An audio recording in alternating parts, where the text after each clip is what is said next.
everyone! Today I'm going to set up my seed starting station for my garden. Now I usually don't set it up this early. My plan was to set it up to start my Lisianthus seeds, but let me tell you a quick little story. So I went to get my Lisianthus seeds. I brought my toolbox down, I couldn't find it.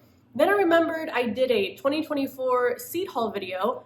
I didn't mention it there, so I checked a few other places. Then I decided to go to Johnny's Seeds and see when I ordered it, and guess what was in my cart? 2 varieties of Lisianthus. So I am not growing Lisianthus seeds, which makes me wonder if I'm okay, because if you had asked me for the last few months if I was doing Lisianthus seeds, I would have told you yes, because I thought I'd ordered them, but I didn't. And at this point, honestly, I should have already started them a few weeks ago. I'm not gonna order them now. Wait, I mean, we're in a winter storm right now, so wait a couple weeks for them to get here, then start them. I'm just gonna hold on Lisianthus for this year and do it again next year, fingers crossed. So what I'm gonna do today is I'm still gonna get my seed station set up. I'm gonna show you everything I use. Now, since I have a relatively small garden, I have 2 decks. They're both about 18 by 19 square feet, and that's the only place I can plant seeds. I don't need that much. Almost all of my seeds, if not all of them, will be started on that baker's rack right there. So you don't need a lot of space to start a lot of seeds. I mean, I'll have at least a couple hundred seedlings to go outside. So what I'm gonna go through today is everything I use, which again, isn't a lot because I like to keep things simple. Now, the first thing that I like to use are these Jiffy greenhouse kits. I've used these now for 3, maybe 4 years. And I love them because everything you need to start the seeds comes in here. I mean, other than water and light. But they're these little greenhouse kits, so that provides humidity for when you're starting your seeds. It helps to keep it extra warm as well. And you don't need to buy any sort of seed starting soil because the peat pellets are all in there. So I will show you how these work when I start my seeds in March, but basically you fill it with water, the peat pellets expand, and then you sow your seeds right in there. And then you take the pellet out and you plant it directly into the soil with the plant. So that's really nice. And once you do that, then you can keep these and just rebuy the peat pellets so that you always have these humidity domes. Now, I had to get 2 more, I actually got 4 more, but I had to get 2 more because I think I'm gonna start the most seeds I've ever started this year. So each of these, and there are 2 types at least that I see of the seed starting trays. This one, they say, is for tomatoes and vegetables. The only difference, though, is the size of the pellets. So these have larger pellets. They're maybe 2 inches in diameter compared to the smaller pellets.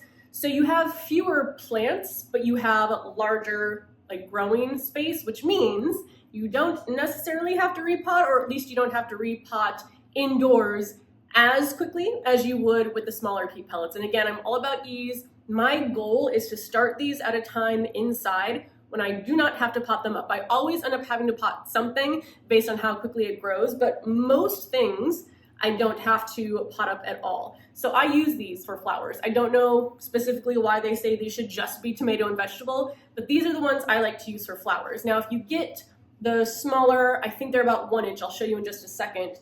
Those in this size tray, I believe will fit 72. I think it's double the size, so you can grow a lot more in this size container, but you're gonna have to pot them up more quickly. So that's why I like to use these with the 36 peat pellets in them.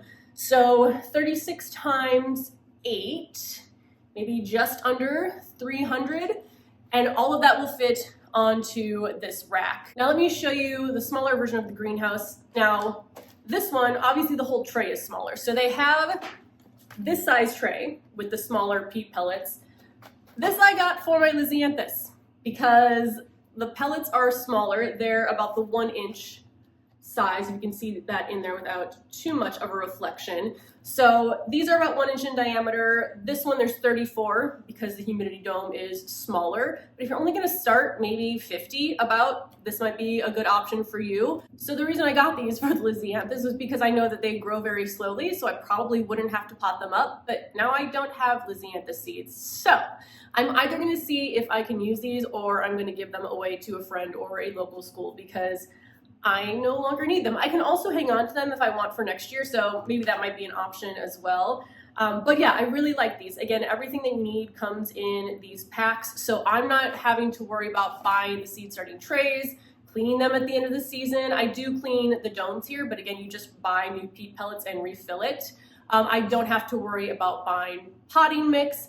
I don't have to worry about anything. And because they're in these domes, they bottom water. So you just fill the tray with water when you want to water them, which is great for seedlings. It helps to reduce any sort of fungus or mold from growing on the top. But again, I'll go into more about how you use these when I actually start my seeds. Now, the only thing I wish was different is that when you fill these with water, you don't want to leave the seedlings sitting in the excess water that doesn't get absorbed, because that can lead to root rot. So you do have to dump it out. So I have to either move it to the sink, carry it over there and dump it out, or I have to dump it in a bucket that I bring over. And I've been doing that more lately because the trays themselves, it's kind of hard to tell here, but once you fill them with water and they get heavy, they're not very firm. So I have more than one time spilled water when I'm picking these up and trying to carry them over to the sink, which is why I started using a bucket nearby, but it can be a little messy. So the only thing I wish was that these trays were a little bit thicker, a little bit sturdier. I think my plan for this year is to maybe put something underneath them. So either like a cookie sheet, or I have some like plastic, I don't know what they're technically for, like plastic trays that in the winter we put our boots on. I can clean some of those off and put them underneath here as well. That way I just have something that's sturdier to carry them and dump them out. But that's the only thing I don't like. Everything else I love. So I have 8 total of these. This 2-pack of these that I'm gonna have to see what I do with, and that's it. That's everything I start my seeds in. I don't use anything else at all. Now again, I can get away with that, but I'm still starting around 300 seeds with just these few trays. So I really love the efficiency of that. And I will link everything that I mentioned down below. Nothing here is sponsored. I've used these again just for multiple years. Some things I tried the first time, like these trays, and I love them, so I kept using them. Some things I've kind of realized what I like over time and have added that in. But yeah, everything down below will be linked in case you want to try any of these. So now, let me talk about the lighting, which I did talk a little bit about in my Christmas video, but I will go over it in more detail now. All right, now let's talk about the grow lights that I use. These are the main grow lights, although I use 2 different types, but I never remember the name of these. They're from Gardener Supply, but they're called the High Output LED Fixtures 2-foot with magnetic clips. And I get the set of 2, but you can get them individually, and a set of 2 costs $156.99. So these are probably the most expensive. Well, they are the most expensive. I forget how much the trays are and the peat pellet refills, but I'll link everything down below so you can see. But this is definitely, I think, the most expensive part of my garden. So I got 2 in 2022 Christmas. I got 2 for 2023 Christmas. And then I got 2 more that I just got a couple days ago, because this growing shelf here has 3 shelves. So if I have 6, I can use all 6 for those. I like a few different things about them. One, I like the magnetic clip because obviously my baker's rack is metal, so they easily stick on there. The other thing I like is that because these are high output, typically when you're seed starting, you want the light just like a couple inches below the peat pellets in this example. And then that way, as the seed germinates and sprouts, it's not going to get leggy from trying to find a light source. And then as the plant grows, you move this up. But this is so powerful, you don't have to do that. So again, it saves me a step, just something that I don't have to do. And I love that. I love finding things that can eliminate steps for me when it comes to gardening. So I use these, I used them for the first time last season, and they worked great. I didn't raise or lower them at all. I just stuck them to the top. None of my plants got leggy. I love how it turned out. Now, let me show you some of the other lights that I used to use. I don't know if I'll still use them, if I'll donate them, or I'll find a spot for them. But you can also get cheaper lights that work just fine. You might have to raise and lower them though if they're not super powerful. So let me show you. So if you want to find grow lights that'll work but are a bit cheaper, don't look for grow lights, look for LED shop lights. I find that it can be almost the exact same thing, but as soon as it's labeled as a grow light, it makes the price go up. So I got these from Walmart. It must have been in 2020. to use them for the seeds that I was starting in 2021, I think. Basically, I've had them for a while. It looks like this. I have 2 of them. These are currently $29.99, so $30 for this versus, I think one of these is $79.99. So that is the price difference. Now, these, again, work just fine. The only thing I have to do is I would have to raise and lower these myself for the seedlings. I did try not doing that, and they did get leggy. And then also, I mean, it just doesn't as easily connect because it's not magnetic, but that's a very small thing. I just would wrap these around the bars instead of just being able to clip something on. So again, these work just fine. I just like something that saves me a little bit more time. And because I do use the grow lights every year, I'm fine in investing a little bit more in the Gardener Supply ones. But again, they both work equally fine. So I will list both down below. But again, what you want to look for is LED workshop lights, and that can probably find you something that's going to work just as well for a bit cheaper. I think I have a video going over lumens and more information on lights. I'm like 90% sure I made one, so I'll link that down below. If you are looking for workshop lights, I want to figure out kind of what works best for you. So hopefully that'll be down there. And then the last thing I use is that baker's rack. I got that before we moved here, so we moved with it.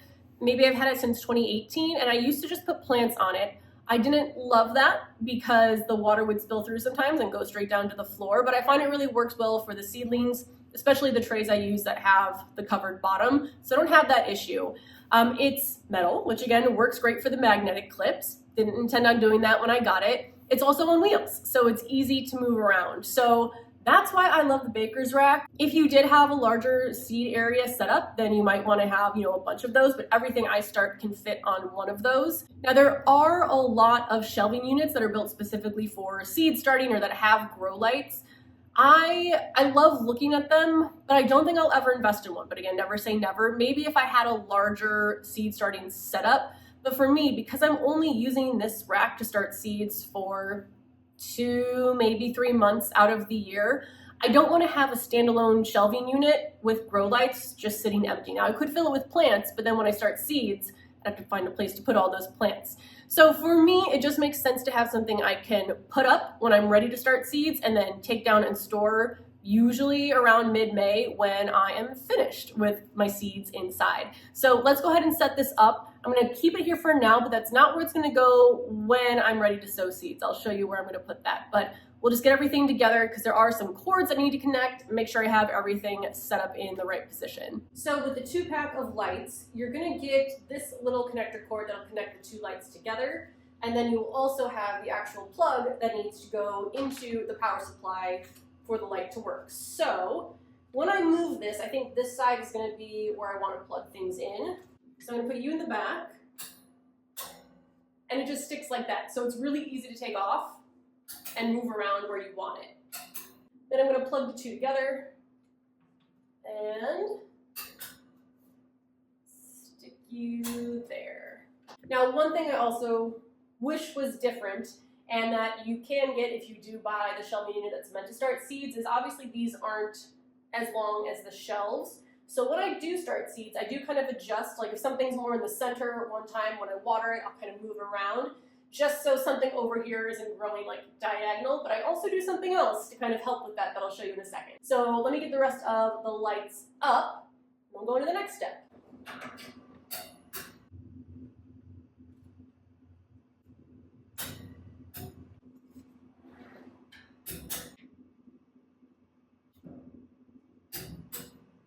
Here's how it looks with all the lights on. That was super easy to just clip them on. Now, all of the cords here will eventually be plugged into the wall, and you can turn them on and off right there with the switch. I'm gonna plug them into an automated timer and just leave like the switch in the on position. That'll turn them on and off on their own because typically the seeds are getting light before I wake up.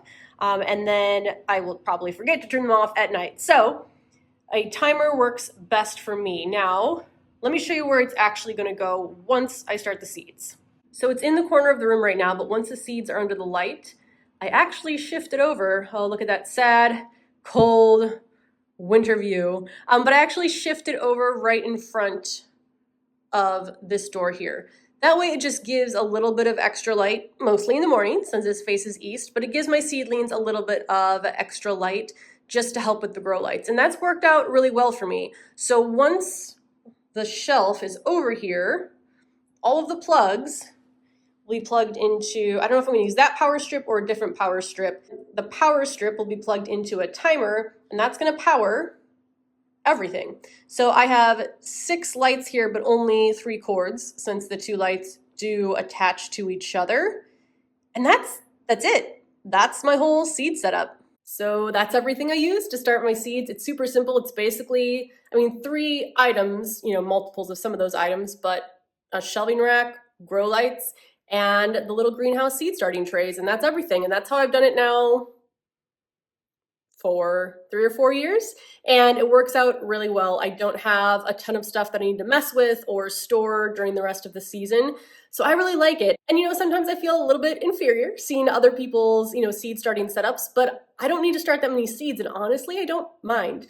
As much as I kind of yearn for like a huge yard someday, I also kind of like having a smaller garden because it just means I don't have to do quite as much. I don't have to start as many seeds. There's not as much maintenance, but I really enjoy the small space that I have. And because of that, I don't really have a lot required when it comes to starting seeds. So let me know if there's anything else that you use that you really enjoy when you're starting your seeds. Everything again will be linked down below, and I will see you in the next video. Bye.